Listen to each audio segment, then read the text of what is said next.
Yo les gars, aujourd'hui on se retrouve pour une toute nouvelle vidéo. Je suis content de vous accueillir aujourd'hui pour vous faire un tuto escargot géant d'Afrique, plus précisément sous le nom de Archachatina marginata. Et aujourd'hui je vais vous montrer comment l'élever dans de bonnes conditions et montrer comment moi j'élève le mien. Allez, c'est parti. Donc les gars, c'est un escargot géant qui vient d'Afrique, comme je l'ai dit juste avant. C'est un escargot qui devient assez grand.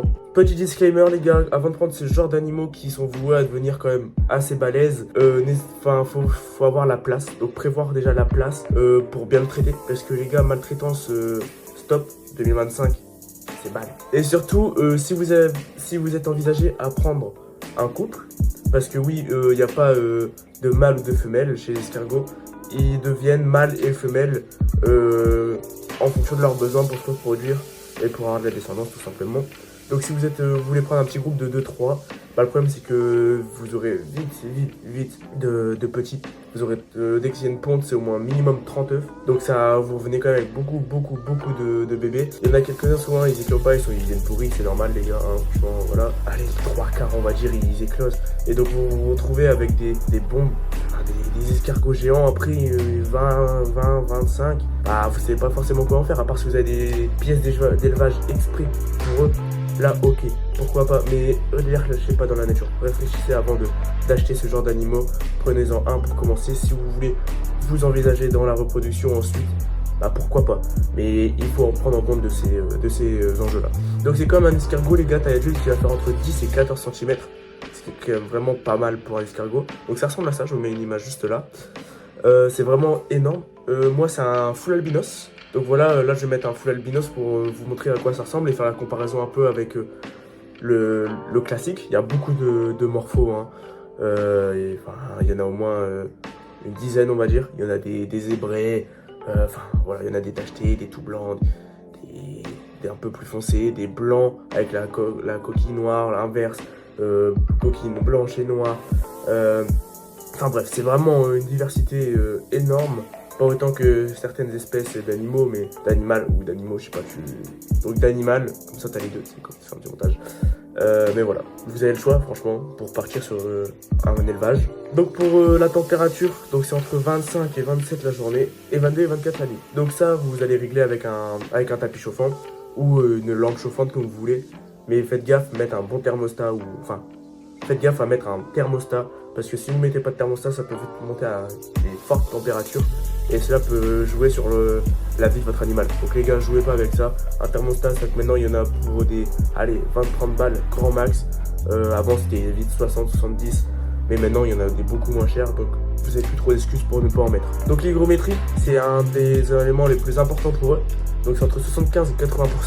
C'est vraiment énorme, donc moi ce que je fais, je le vaporise tous les jours, donc tous les soirs avant son activité parce que c'est nocturne. Donc je fais ça tous les soirs, comme ça, hop, il est tranquille, il peut aller boire, soit dans sa petite gamelle, ou soit sur les feuilles que j'ai mis. Donc les gars, pour l'alimentation, donc c'est omnivore, frugivore, donc ça mange un peu de tout. Moi ce que je donne, c'est les feuilles de pissenlit, donc il y en a plein le jardin, ça vraiment, il s'éclate, il mange et tout.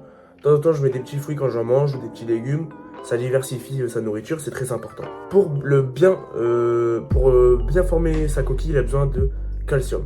Donc ça, le calcium, vous allez l'apporter avec un os de sèche. Donc c'est souvent ce qu'on met aux oiseaux, là, le petit truc blanc. Vous en trouvez à la plage. C'est du poisson séché, si je me trompe pas. Normalement, c'est ça, dites-le moi. Mais normalement, c'est ça. Donc vraiment, vous mettez un bout et il va venir manger ça. Bah, faudra le changer au moins toutes les semaines parce que ça en manque beaucoup. Surtout quand il est en croissance. Donc quand vous allez l'acheter, normalement, il sera bébé. Il va beaucoup en bouffer. La reproduction est facile, voire très facile. Comme je vous l'ai dit juste avant, c'est faire gaffe sur ça, c'est même trop facile en fait. Parce que bah vous vous retrouvez vite avec beaucoup de bébés. Donc maintenant les gars, je vais vous montrer comment j'élève le mien. Donc c'est encore un tout bébé, hein, il fait à peine 1 cm. Donc c'est vraiment un tout bébé. Il y a de la taille à peu près des escargots classiques qu'on a chez nous en France. Donc allez, c'est parti, je vais vous montrer suivant. Donc voilà les gars, dans quelle boîte je l'élève. Donc c'est une boîte qui fait 30 de longueur et 20 cm de largeur et elle doit faire quoi, on va dire 10 de hauteur. Donc la hauteur en vrai c'est pas trop important parce que c'est pas ça grimpe pas non plus tout le temps. C'est juste quand ils seront plus grands, bah malheureusement faudra mettre dans une, malheureusement c'est normal, faudra mettre dans une plus grande boîte parce que bah ils vont devenir très gros. Mais sinon pour l'instant il vit très bien sa vie dedans, c'est vraiment grand de fou, genre c'est vraiment énorme limite parce qu'il est encore tout bébé. Beaucoup d'éleveurs l'utilisent, vous savez, dans les boîtes à grillons.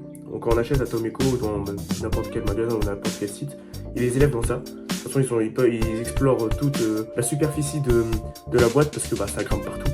Donc aucun problème sur ça. Donc moi j'ai décidé d'en l'élever dans ça pour qu'il se développe bien. J'ai envie qu'il devienne beau, qu'il devienne gros. Donc j'élève dans ça. Donc j'ai percé sur le... Donc j'ai percé le couvercle. J'ai mis des trous partout, pas au milieu. Parce que bah souvent là il y a des branches et tout. Donc voilà. Je vais vous montrer l'intérieur de la boîte. Donc après c'est un système vraiment basique quoi. Hein. Ça s'ouvre comme ça. Tac. Donc vous voyez les gars, le couvercle j'ai percé tout autour. Il y a une vingtaine de trous on va dire. C'est largement assez pour lui, il y aura une bonne circulation d'air. Parce que sachant que ça fait tout le tour, l'air elle rentre d'un côté, elle ressort de l'autre inversement. Donc c'est vraiment parfait. Donc voilà, on va passer à la présentation du terrarium. Enfin, terrarium entre guillemets. Donc voilà les gars, son petit terrarium. Enfin, petit hein, par rapport à maman, en vrai c'est déjà pas mal. Donc l'aménagement, ce qu'il faut faire, c'est mettre 3 à 4 cm de terreau quand ils sont bébés. Après, il faut mettre plus parce que quand ils sont adultes. Donc là, on peut voir, il y a une bonne couche de terreau parce qu'ils adorent creuser. Du coup, c'est ce que j'ai fait et souvent je le vois, ils creusent. Donc voilà, donc là, le petit os de sèche, comme je vous l'avais expliqué. Donc là, il y en a déjà plus beaucoup, il faudra que je le change. Les feuilles de pissenlit, il y en avait vraiment un tas, il en reste plus que 3. Donc ça vraiment il mange beaucoup. Sa petite gamelle avec de l'eau, c'est très important. Après ce que j'ai fait, le caillou c'est plus esthétique qu'autre chose. Mais c'est un point où c'est assez chaud. Parce que le tapis chauffant il chauffe, donc c'est plus chaud. Donc ça souvent je le vois dessus. La branche c'est pas forcément arboricole, mais moi je le vois souvent dessus. Il est souvent en haut ou... Enfin il s'accroche quoi. Après j'ai mis des feuilles de bambou mortes. Parce que j'ai des bambous dans mon jardin. Donc je les ai mises là-dessus. Comme ça quand je midifie, ça fait des gouttelettes dessus, il peut boire. Donc voilà, donc il y a assez bien, il va y vivre encore je pense 2 ans. Et voilà quoi, je vais vous montrer la bête. Donc maintenant on va passer à l'animal. Donc je crois tout à l'heure je l'avais vu.